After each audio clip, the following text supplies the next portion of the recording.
Dad, professionally and personally, would it be one of the best weeks of your life? Yeah, no doubt about that. I mean, it's just an awesome week. And anyone who's experienced fatherhood for the first time would know it's just an amazing feeling. And my wife's been a superstar, and she's now allowing me to focus on the task at hand this Friday night. So it's been great. You snuck in a couple of hours to wet the baby's head at all?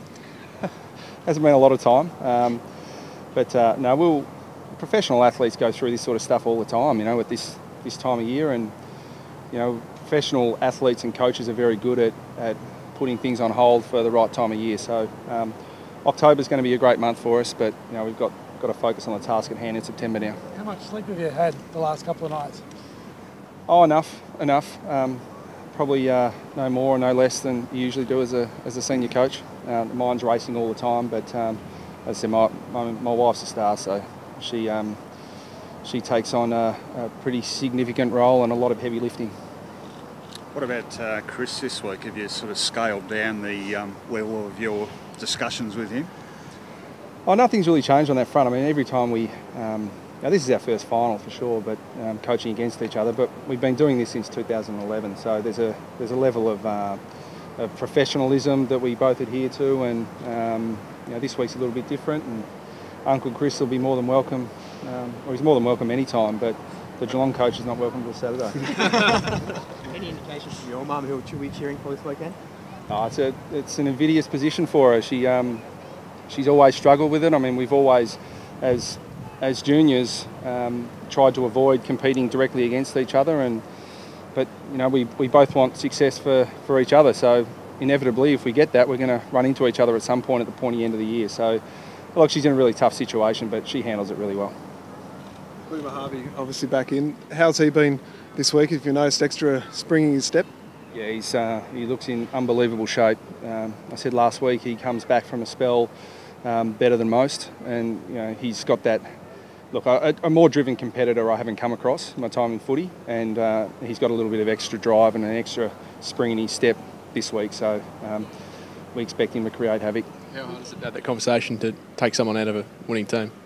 Yeah, it's very difficult. It's the hardest part of the job, but we've got a responsibility to this great football club to pick the best 22 that we think can get the job done, and the players are professional and they understand that too, but it doesn't make the conversation any easier. Have those conversations been had yet, or when does that occur?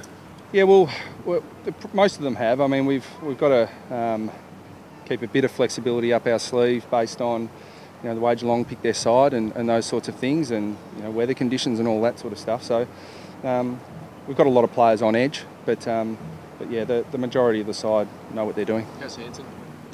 No, Hanson won't play. He's better. He's much better, but we're not rushing him for surgery or anything like that. We're still really hopeful that he can play a part in the rest of the season, but he won't play this week. Patch Adams, it looked like he came off with maybe a headache or something yesterday. Is his head knock a bit of a worry? Yeah, to be honest, it is. It is, and he won't play this week. We're a bit concerned about it.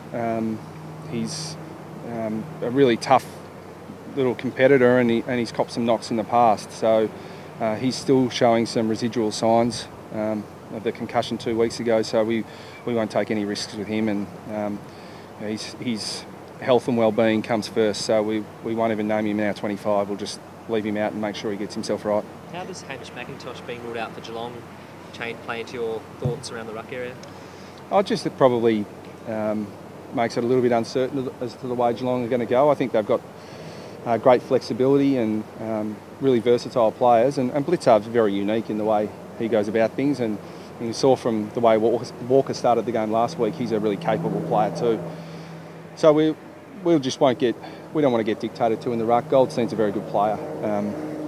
Others have tried to run him off his feet before and failed. We'll stick to our guns there. You must be happy with the unpredictability of the forward line, Zeeble and Brown. It's not just Drew down there, and your midfielders are kicking goals as well. I think it's a good point. I think we've worked really hard on that, and I think our whole side really, we've looked at broadening our horizons a little bit, and we won 5 in a row now, and the last 3 without Harvey, and I've heard people say consistently that we're so reliant on Harvey. Well, we haven't been the last 3 weeks. We're so reliant on Petrie and Wells, and neither of those two made the All-Australian squad this year. So we've got a lot of players who we really rate, and probably not too many others in the competition do just yet. But that's mainly because they haven't been playing on the big stage at this time of year. So now they're really competitive, they've got great character, and they look forward to the challenge of playing on the big stage. So I think you'll see a few players that will enhance their reputation hopefully in the next few weeks. What do you need to change? Say you've got nothing to lose. I'm sure you would say that's a load of rubbish. But winning a final, does it free you up psychologically a little bit? No, not at all.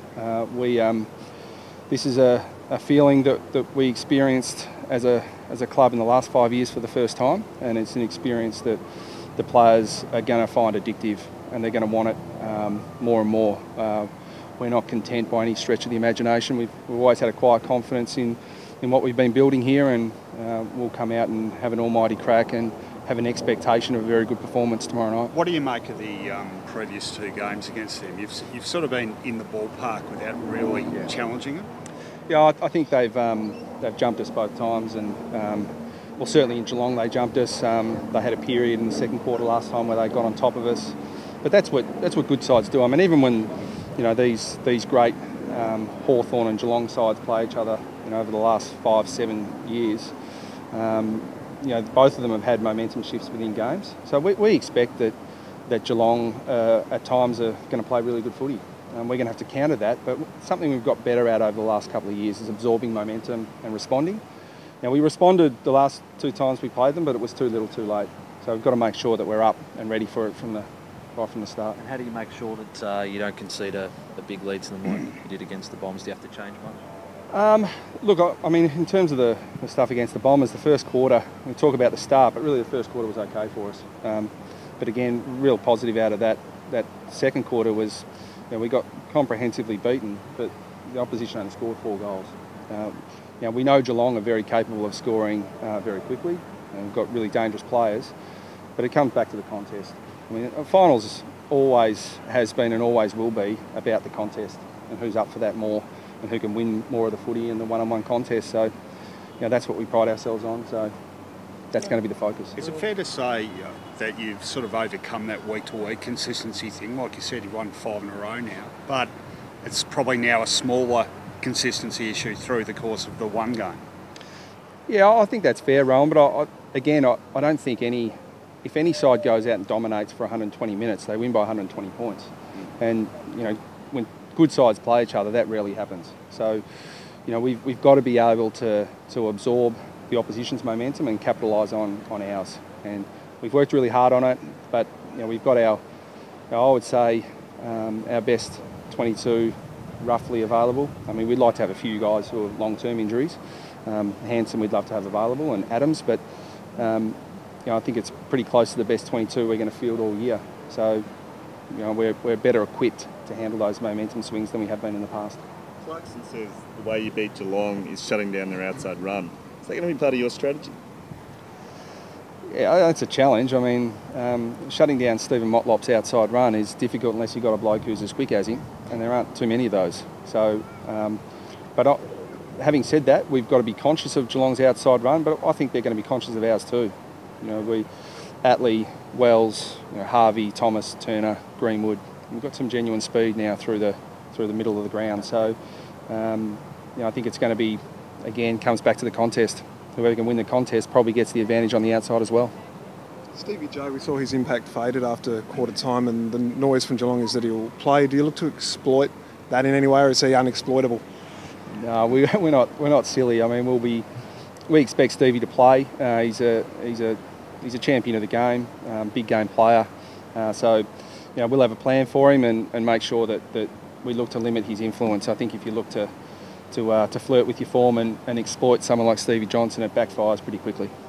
You've been struggling with second quarters all year and then getting back into games in the third quarter. Any idea what's going on? Yeah, we're probably going to, at quarter time, tell the players to just treat this like the third quarter. One of our assistant coaches, Josh Drummond, has been doing an enormous amount of work on it, and we've identified some things that have changed for us. So we expect to perform better, but the positive side of it is that the players have got genuine confidence that they can go as hard as possible early in the game and still run out the game really well. We've worked really hard on our fitness, not only this year and this pre-season, but over a 5-year period. So we've got supreme confidence in our ability to finish, and that gives you confidence to go hard early and not save yourself. Thanks, Brad. Thanks, guys. Appreciate it.